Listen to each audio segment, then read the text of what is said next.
యేసు రక్తమే జయం పరిచర్య.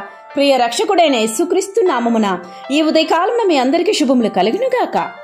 సీయోనులో యెరూషలేములోని యొక్క జనము కాపురముండును.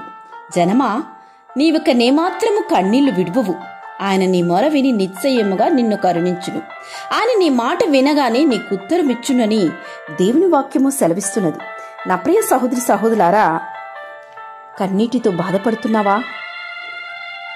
నిద్రలేని రాత్రులు గడుపుచున్నావా? దేవుడు నిన్ను బలపరచడానికి ఈ ఉదయకాలమా మాట్లాడుతున్నారు. జాగ్రత్తగా విను. నీ దుఃఖ దినములు సమాప్తమునకు ముగింపునకు రాబోతున్నది. దేవుని దగ్గర చేసే ప్రతి మూలుగులు, ప్రతి మొర, ప్రతి కన్నీటి బొట్టును ఆయన జాగ్రత్తగా చూస్తున్నాడు. ఏది కూడా వ్యర్థముగా పోలేదు, ఏది కూడా చులకనగా చేయబడలేదు. ఆయన వినే దేవుడు, మాట్లాడే దేవుడు. వేచి ఉండు. నిజమే, చాలా మంది వారికున్న పరిస్థితులను బట్టి ఏడుస్తుంటారు. కొంతమంది ఎవరితోనూ చెప్పుకోలేక ఏడుస్తుంటారు.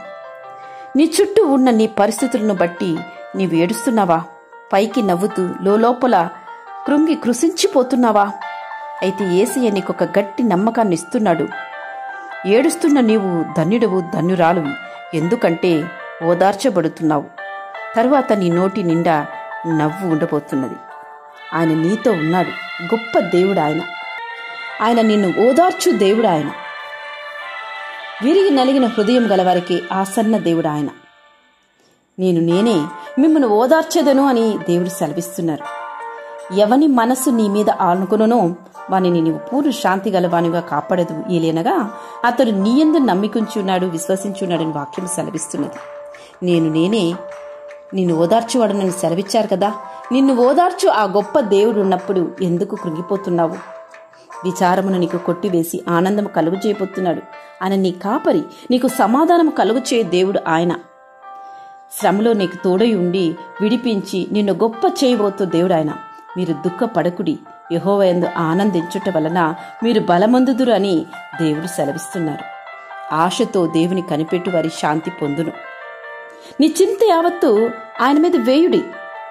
ఆయన నీ ప్రతి చింతను తీసి సమాధానాన్ని, సంతోషాన్ని నీకు కలుగు చే దేవుడు ఆయన. ఆయన నీ హృదయ వాంఛలను తీర్చు దేవుడు ఆయన. ఏదైనా చెడు అలవాటుకు కానీ, ఏదైనా మోసపూరితమైన ఆలోచన, ఏదైనా దురాశకు బానిసలైపోయావా? అటువంటి పరిస్థితుల్లో ఎలా నేను బయట రాగలను, రాలేని పరిస్థితులు చిక్కుపోయానే అని కన్నీళ్లు కార్చి బాధపడుతున్నావా? ఆ కన్నీళ్లు దేవుని చెంత సమర్పించు. ఆ కన్నీళ్లలో దేవా అని మొరపెట్టు. అలా నీవు మొరపెట్టినట్లయితే దేవుడు నీకు ఆ కన్నీళ్లను దూరము చేసి నిన్ను నిశ్చయమ కరుణించి నిన్ను ఆ స్థితి నుంచి కూడా విడిపిస్తాడు. ఇతరుల యొక్క నీ బాధను నువ్వు పంచుకున్నట్టయితే ఒక్కసారి రెండోసారి వింటారు. ఆ తర్వాత నిన్ను చులకనగా చూస్తారు. అలా వద్దు. నువ్వు ఎన్నిసారి నీకు బాధ వచ్చినా దేవుని చెంత వెళ్ళి ప్రార్థించి చూడు.